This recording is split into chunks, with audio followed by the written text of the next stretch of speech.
Bueno, quiero darle la bienvenida a la segunda edición a Sandra Sapiola, licenciada en obstetricia o obstétrica. Lo aprendí recién. Así está correctamente dicho. Gracias por venir, gracias por acompañarnos en este día.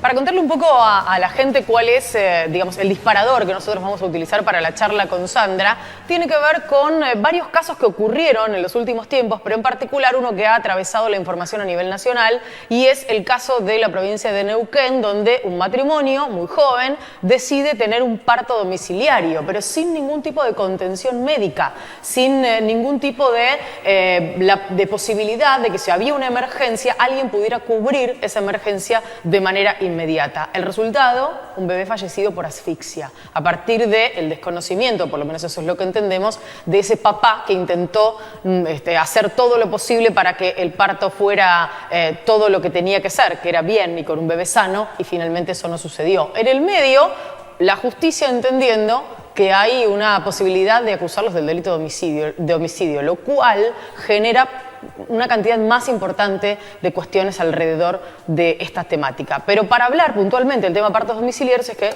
la hemos invitado a Sandra. Hecha la introducción, Sandra, ¿cuál es el riesgo que tienen los partos domiciliarios? Vamos a empezar por la parte de los riesgos. Sí. Bueno, riesgos, el parto, tengamos en cuenta que si bien es un evento fisiológico, pero tenemos que saber que no está exento de complicaciones. El medio donde se produce el parto, obviamente tiene que ser un medio que garantice no solamente los derechos de las madres, sino los de niños por nacer, con operadores o profesionales idóneos, donde conozcan, primero, si existen factores de riesgo, que esa mujer de hecho no va a poder estar pensando en un parto domiciliario. Tiene que haber determinados requisitos básicos para decir. El caso de Neuquén, demos este ejemplo, sí, por lo que tenemos en las noticias, fue un parto donde el bebé venía de cola, podálica, claro, pelviana, con lo cual ya representa una morbilidad y mortalidad científicamente comprobada y que de hecho no puede ser un parto a ligeras o en una casa. Tiene que estar hecho, obviamente, en un lugar institucional. Claro. De hecho, hoy en día ya prácticamente, sobre todo hablando de una mamá primigesta, creo que fue el caso así, era el caso. Donde directamente se planifica una cesárea. Porque ese niño o niña que iba a nacer perdió sus derechos y sus posibilidades. Claro, claro. Ahora, en este sentido, una de las cuestiones que trascendió, no sé si esto es exactamente así o no, pero digo, es una posibilidad y probablemente se dé en otros casos, era que este matrimonio ni siquiera había hecho consultas a lo largo de lo que había sido todo el periodo del embarazo, porque hubieran a lo mejor sabido que la posición del bebé no era la ideal para tener un parto domiciliario, ¿no? Sí, sí.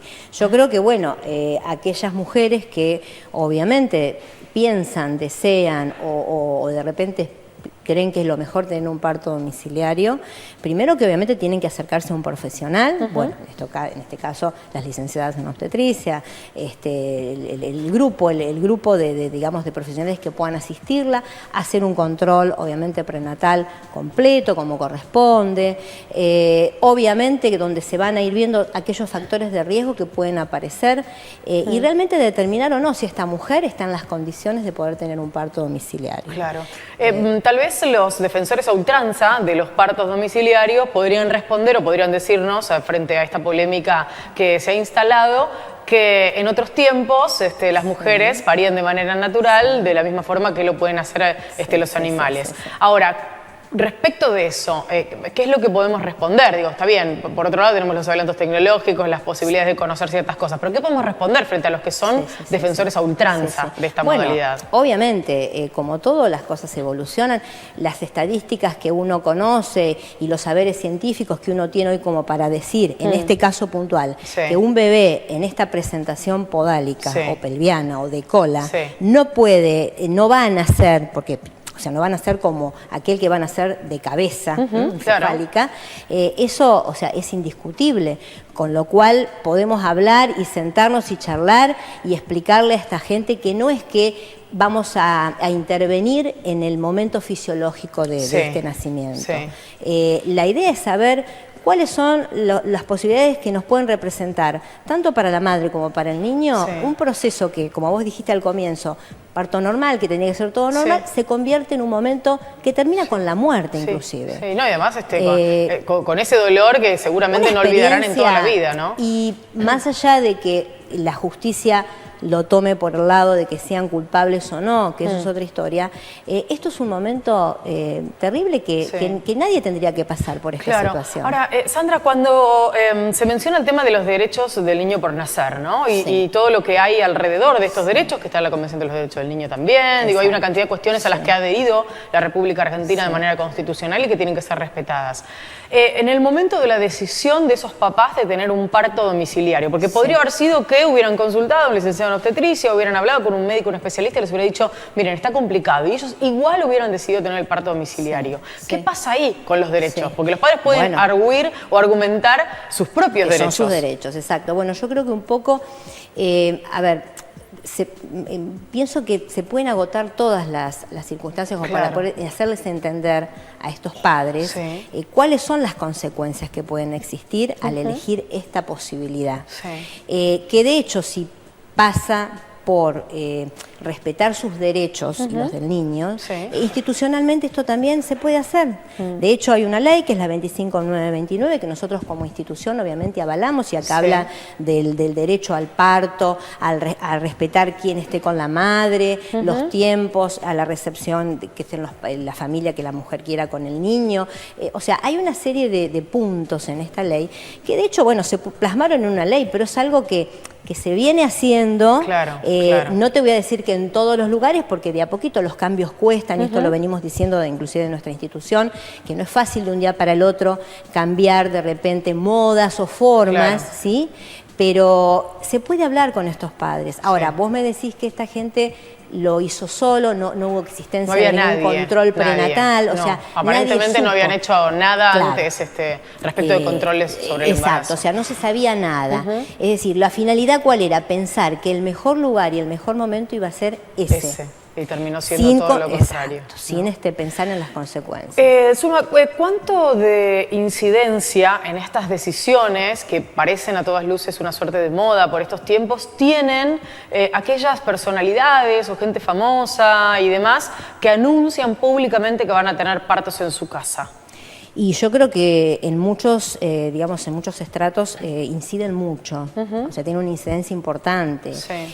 Pero bueno, creo pensar de que estas personas famosas tienen otro tipo de información o acceden a otro tipo de información o se abren a otro tipo de información que de repente, bueno, en el caso de esta pareja, por ahí no lo tuvo en cuenta. Hay casos donde, bueno, hablan de un parto domiciliario y demás, pero en el momento de que pueda existir alguna complicación o que llegado el momento haya un cambio de planes, van a una institución. Claro. Es decir, es la otra posibilidad. Digamos, es como tomar la decisión de que ocurra en tu propia casa, de tenerlo en ese contexto de la familia, el entorno más cercano, etcétera, etcétera, pero a sabiendas de que uno puede tener una red de contención, de que eventualmente, si algo sucede, va a estar ahí para cuidarte, protegerte y ayudarte. Ese sería, digamos, un poco el panorama ideal en estos casos. Eso sería, no todos los lugares, o sea, no todos los hogares están obviamente en condiciones de poder decir que pueden, digamos, tener la mujer un parto domiciliario. Claro. ¿Cuáles pueden ser los riesgos? Estoy pensando en términos de salud. Digo, más allá de que no haya una complicación. Supongamos que el parto viene súper bien. Sí, el parto viene súper bien, pero el segundo que se complica es eterno. Claro. Es decir, uno siempre imagina que es un evento fisiológico. ¿Y por qué? Cuando hablábamos, cuando decías, ¿por qué antes tenían en la casa? Sí, es cierto, uno va a un hospital o a una clínica por una enfermedad, siempre lo apuntamos hacia una enfermedad. El parto el embarazo no es una enfermedad. Son cambios fisiológicos que no en todas las mujeres se da de la misma forma. Existen mujeres que llegan al momento, todo bárbaro, ningún problema, parto, pero hay un grupo de ellas que no, que pueden, en algo que va evolucionando normal, en un momento se te complicó. Claro. No voy a dar el caso de nombres técnicos, pero vos estás haciendo un parto, viene todo bárbaro y de golpe se traba el hombro, no lo podés sacar. Y eso es un segundo. Y ahí ¿Y cómo lo resolvés? Y ahí está. Ahí no existe una ambulancia en la puerta. De hecho, hay todo un imaginario de pensar de que el parto domiciliario va con una ambulancia en la puerta y esto no existe. No existe. Y aparte, bueno, obviamente sabemos que los tiempos de manejarse, de ir a una institución, ahora, las personas que piensan en esto, hay el requisito, es decir, bueno, ¿qué lugar yo tengo rápido de derivación? Claro. ¿Y a cuánta distancia? ¿A cuánto tiempo? O sea, hay que armar una serie de cosas, es una planificación. ¿Sí? Claro. Yo particularmente no hago partos domiciliarios. Pero digo, claro, es una planificación que estratégicamente y logísticamente tiene hasta, te diría, una mayor cantidad de variables que si uno va a una institución sanitaria, digamos. Lo que pasa es que vos fíjate una cosa, acá siempre pensamos en la mujer. No se piensa en que ese segundo no le va a complicar en ese momento el problema a la mujer, le va a complicar el problema al bebé. ¿Sí? Ese niño que nace, más allá de que sea una institución que digamos, y no es lo ideal porque no da los tratos que se quieren y demás, pero ese niño tiene la posibilidad de que alguien lo asista, alguien idóneo, preparado, lo asista. Y son segundos, son minutos. Vos pensás que un traslado ya de un lugar a otro ya te va 20, 30 minutos. Ni hablar si uno vive en una gran ciudad, exactamente, ¿no? Donde todo es mucho más lejos. Te sumo a la última y quiero aprovechar que estás aquí para preguntarte otra cuestión que si bien no es el tema concreto, es paralela y está dando vueltas por allí, que tiene que ver con los derechos de las mujeres a la hora de ser atendidas en un parto en una institución de salud. ¿Cuáles son aquellas cosas que una mujer no tiene que dejar que sucedan porque forma parte de sus derechos exigir que no sea así? Exacto. Bueno, principalmente no vamos a hablar, es algo que uno tiene que saber, que es el trato, el buen trato, el respeto, el acompañamiento de la persona que esta mujer elija. La pareja, la madre, el padre, el tío, la abuela, quien quiera. Quien sea, tiene que estar autorizado. El acompañamiento de saber que qué mejor que esta persona la acompañe. La información, informar qué es lo que está pasando, tanto de ella y una vez que nace el niño, cuando nace el niño. Esta cosa de seguir, es decir, ser parte de ese proceso. Los protagonistas son ellos, nosotros acompañamos, ¿sí? Pero nunca olvidarse de eso. O sea, esto de la información clara, precisa, sin ocultamientos, en el idioma obviamente que nos podamos entender, no lo vamos a hablar con palabras técnicas, ¿sí? Pero explicarles qué va pasando con el proceso, acompañar. A veces hay lugares donde es imposible que los profesionales que están asistiendo puedan estar permanentemente con estas mujeres, que sería lo ideal. Pero hay un familiar, hay un amigo, hay alguien que está acompañando y está presente. Bien. Y eso es lo bueno también. Zulma, muchísimas gracias por haber venido, por habernos explicado con esta claridad en un tema que es tan sensible y tan importante para la sociedad. Muchas gracias a ustedes.